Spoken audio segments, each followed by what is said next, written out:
Hey there guys, today I'm going to be unboxing the new Steelseries RIVAL optical mouse, gaming mouse.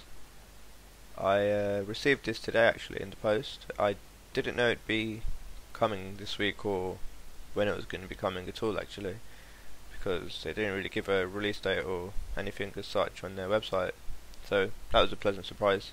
It's got this usual Steelseries packaging, just a glossy logo, the RIVAL written on top of it. On the side it boasts 6500 DPI, which I don't think anyone will actually need or will ever use that much. It's got 1 ms response as well, which is pretty nice to have. It also has 200 IPS and 50 G force. And on the back it's just boasting that it has 6500 DPI, 1 ms response, pretty much the stuff that's on the side of the box. And it's also telling you that you've got 16.8 million colours to choose from in the SteelSeries engine software, which you can get from their website, which is always a nice thing, I think. So if we take a look inside the box now, you've got the mouse itself, of course. It's quite a large mouse, and you've also got another glossy picture of the mouse to give out the info of what they've done new and new additions and such. So on the top they've got new SteelSeries switches, I believe, for the mouse left and right click and the mouse 4 and 5. So I'm not sure what brand or anything these switches are, like the name of them or anything like that, but so it'll be good to test them out. And apart from that, it says it's got anti-sweat coating, so meaning the material is going to be anti-sweat coating obviously, which is another good addition in my opinion. And one thing I really like is that they've gone with the rubber grips on the side of the mouse, which is really cool because the Def Adder had the same thing, and I used to have a Def Adder Black Edition, and that was really hard to grip because it used to get really sweaty, like really quickly. Apart from that, nothing special inside the box really.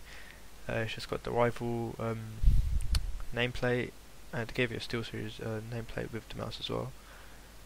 And you can print out your own name or whatever you want to write on there and put it in the back of the mouse, but you have to do that by printing it for a 3D printer or something, it says here. So some new and nice additions to this new mouse. I'll go ahead and unbox the mouse now and plug in as well, so you can take a look at it with its lights on and just do like a little initial review of it. So now that I've got the mouse unboxed and plugged in, as you can see it's lit up as well. It's on the default settings at the moment. I haven't gotten to installing the SteelSeries engine yet, so I haven't been able to change the colours or anything like that. My first impression is that this mouse is quite big, which is a really good thing for me, because I've got quite large hands, so that's always handy. And the texture, which they mentioned in the inside of the box, that also feels really nice just on first touch and stuff like that, so that's good signs already. It's got that classic Microsoft 3.0 shape to it, that one that Def Adder also sort of used. Zawi's also sort of made like their own little version of it as well, so that's another reason I'm really excited about this mouse. Apart from that, the rubber coatings on the side, they feel really really pronounced, so to speak. Probably a tad more than Def Adder, like they feel really big and you really do get a proper grip on them, which is always a good thing, especially when it gets hot in summer and you don't want to keep wiping your hands everywhere. So I'm all for this change, or addition even. The mouse clicks also feel quite, I don't know how I'd be able to explain it. It's a bit like the MS 3.0, except a newer version, if you know what I mean. Like with the Def Adder, for example, the clicks were really responsive. Not that these aren't responsive, but they've got like a nice solid thick feel to them, but not as thick as, say, Zawi EC1 Evo, for example. Those clicks felt like really hard to press down on. This one's got like a nice smooth but not too responsive sort of click to it, which is really good. And on the bottom of the mouse, just the standard, it's got 4 mouse feet, different style mouse feet to the Kinzu and their other mice. So it's just standard really, it glides pretty well along the mat as well, so nothing to worry about there. And yeah, the cord, it's not a braided cable, in fact it's just your standard wire cable. It feels kind of elasticy actually, a bit like the Zawi. I don't really see this as a problem. I know a lot of people like having braided cables, but I find braided cables a bit of a pain. They don't really mould to how you want them to, and they fray really easily as well. So I've never really been a big fan of them. I prefer the normal cables. As you can see, my Def Adder cable sort of messed up. As I said, the top of the mouse feels really great. It's got a really nice smooth feel to it.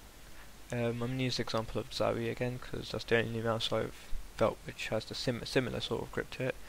On the top, it's not like full plastic, it's not too matte. Well, I guess it is more of a matte finish than... It's a bit like the Steelseries Carno, I'd say. So they've kind of used the same texture there. So overall, I think my initial impressions of this mouse are pretty good. It seems like a really solid mouse, like everything that you'd want from a comfortable, durable gaming mouse, I'd say. I'm looking forward to testing it. As I said, this is just an initial review.